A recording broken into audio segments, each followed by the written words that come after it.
오늘 우리가 읽어가는 시편 146편, 146편부터요. 마지막 150편까지 내용은 소위 할렐루야 시편이라고 부릅니다. 우리가 전에 한번 이 할렐루야 시편 모음집들을 우리가 함께 쭉 읽은 부분이 있는데요.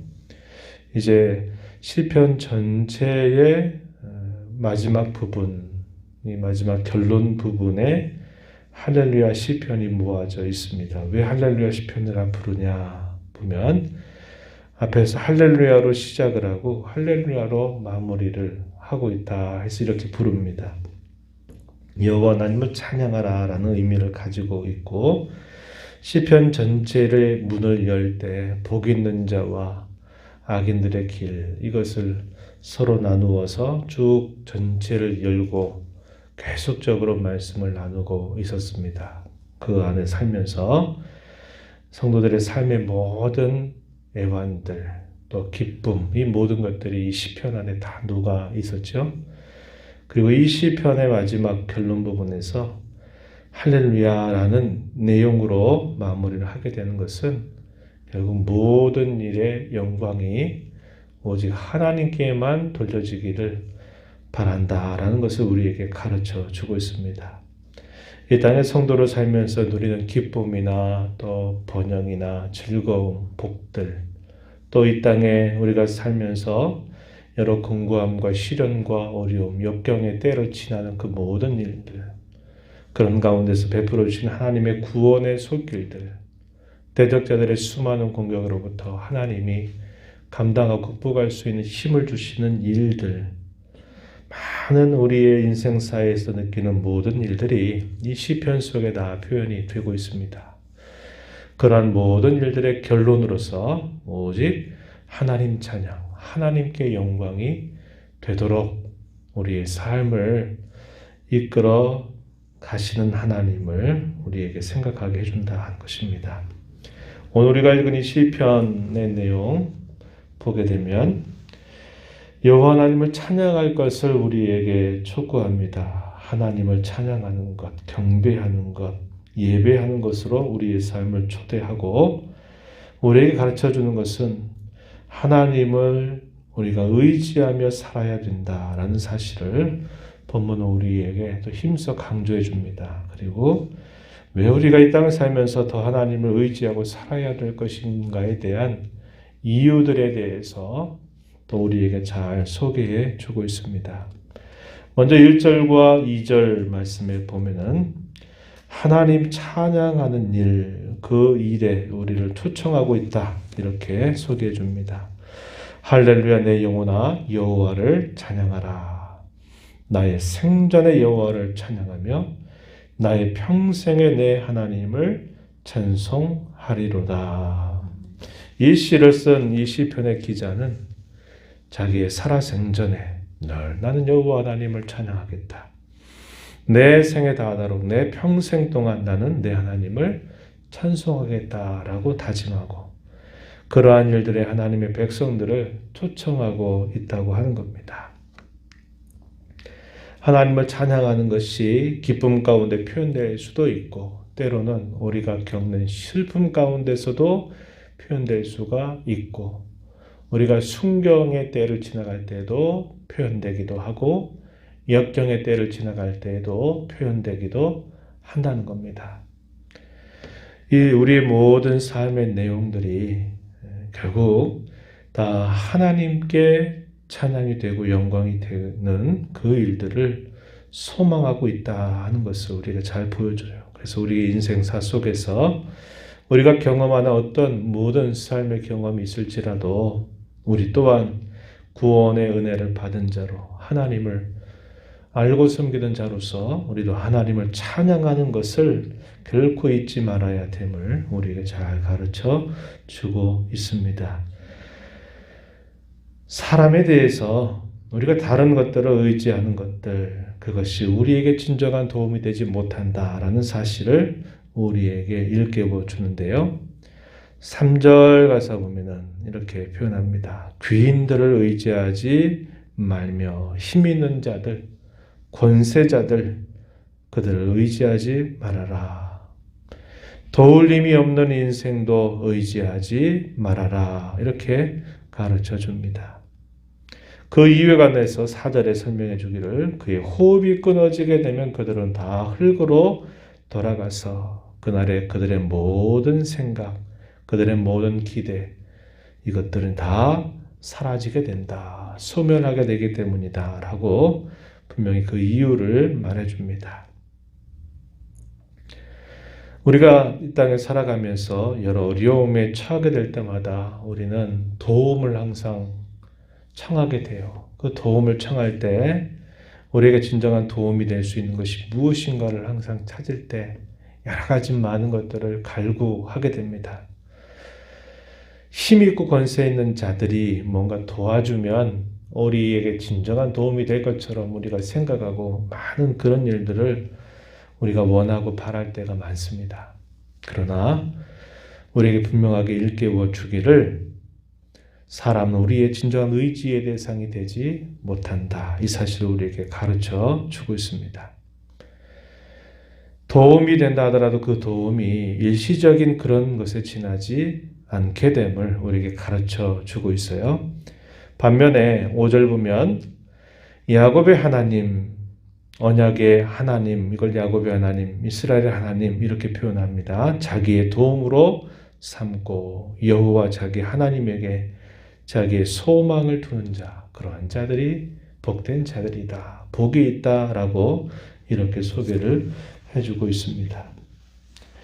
여호와 하나님을 자기의 도움, 자기의 진정한 소망으로 두는 자야말로 진정한 행복자들이다. 복된 자들이다. 다시 우리에게 이것을 분명하게 가르쳐 주고 있습니다. 그러면 우리가 왜 하나님을 의지하고 하나님께만 소망을 두어야 되느냐? 그 이유에 대해서 쭉 설명하는 내용들이 6절에서부터요. 마지막 절까지 쭉 이어지고 있습니다. 여호와 하나님이 진정한 도움과 소망이 되시는 이유에 대해서 하나님은 천지와 만물, 바다, 모든 것들을 하나님은 지으신 창조자이시다라고 그 이유를 설명하죠.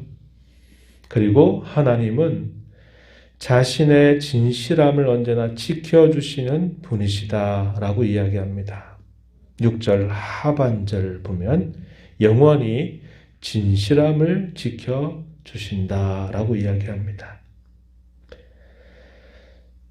사람은 항상 어떤 시와 때 여러 환경들에 의해서 변화를 겪고 그들이 한 말도 상황의 변화라든지 이런 여러 변화무쌍한 일들을 겪게 되면서 마음은 그렇게 원한다 할지라도 또 그렇게 하지 못할 때가 많고 마음이 한 번 더 털어지면 또 그런 일들을 하다가도 그것을 멈춰버릴 때가 대단히 많은 것이 우리 사람의 모습입니다. 그러나 우리 하나님은 영원히 살아계신 하나님이시고 그분이 하신 그 말씀에 대하여 결코 변개하거나 바꾸시는 일이 없는 진실하신 하나님이시다. 그러므로 우리는 하나님만이 우리의 진정한 도움, 우리의 소망이 되신 분으로 알아야 된다. 이것을 가르쳐 줍니다.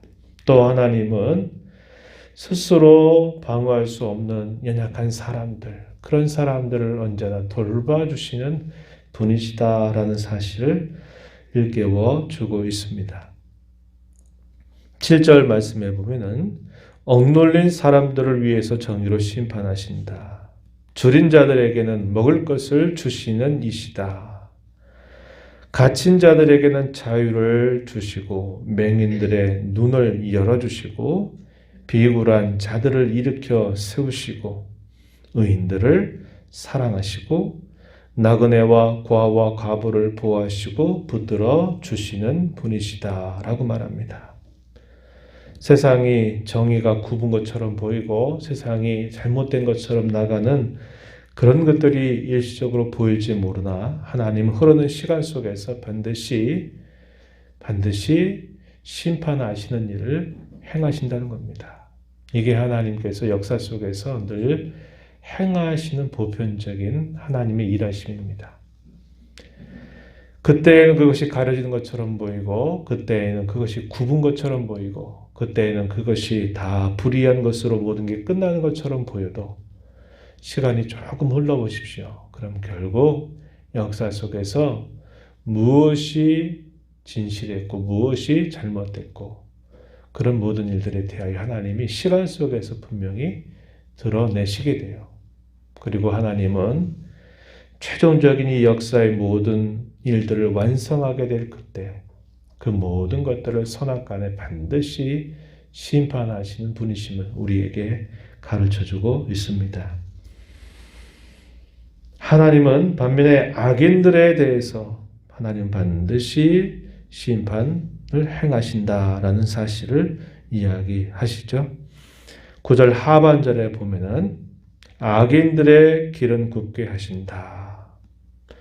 이것은 하나님께서 창조하신 모든 세계 속에서 늘 하나님이 섭리하시며 이끌어 가시는 하나님의 일하심임을 우리에게 보여주고 있는 것이죠. 그 하나님은 영원히 다스리시는 분이시다. 하나님은 대대에 통치하시는 분이시다. 그 하나님은 우리가 어제 읽었던 145편처럼 한편으로는 모든 세상을 창조하신 하나님으로 심판하시고 다스리시는 분. 그러나 특별하게도 하나님은 자기 백성들, 언약을 세운 그 백성들에게는 특별하게 보호하시고 그들을 돌봐주시고 그들을 다스리시는 분이시다.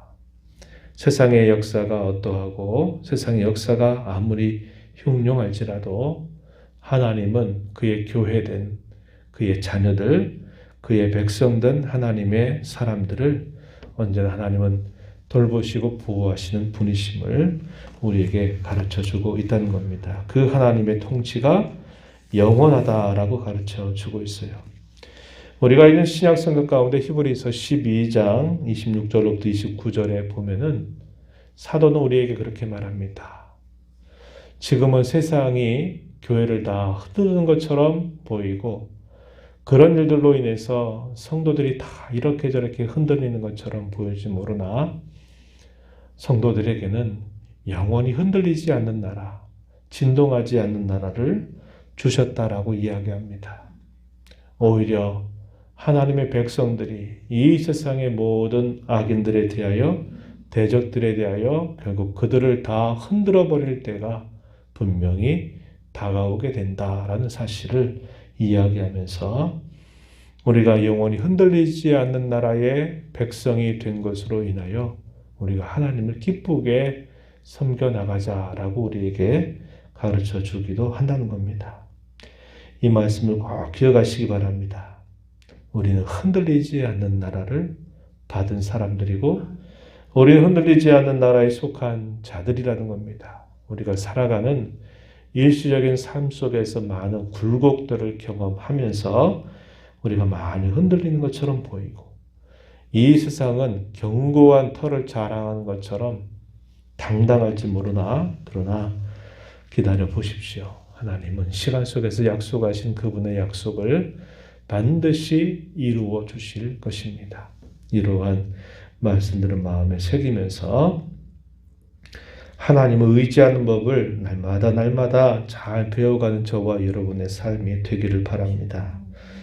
우리 인생이 하나님께로부터 지음받았기에 우리는 하나님을 떠나서 제대로 살아갈 수 없는 존재임을 우리는 꼭 기억해야 되겠고 모든 상황 속에서 하나님을 의지하는 법을 잘 배워서 그분 안에서 참된 평안과 안전과 만족을 얻어가는 저와 여러분의 삶이 되기를 진심으로 바랍니다.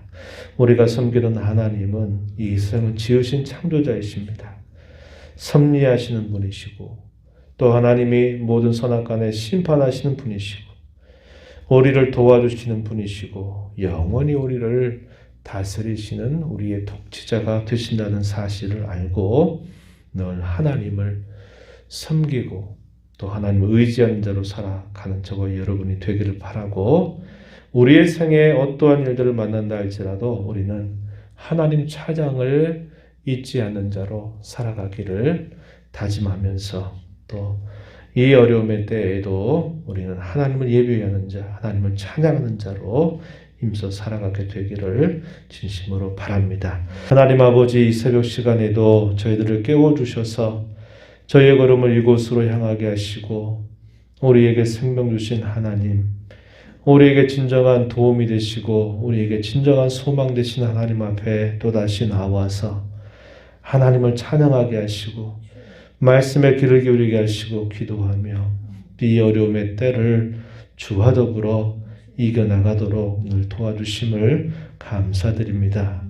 하나님 아버지, 시편 기자는 나의 평생에 나의 생전에 나는 여호와 하나님을 찬양하겠다고 다짐하고 모든 성도들을 그 자리에 초청합니다.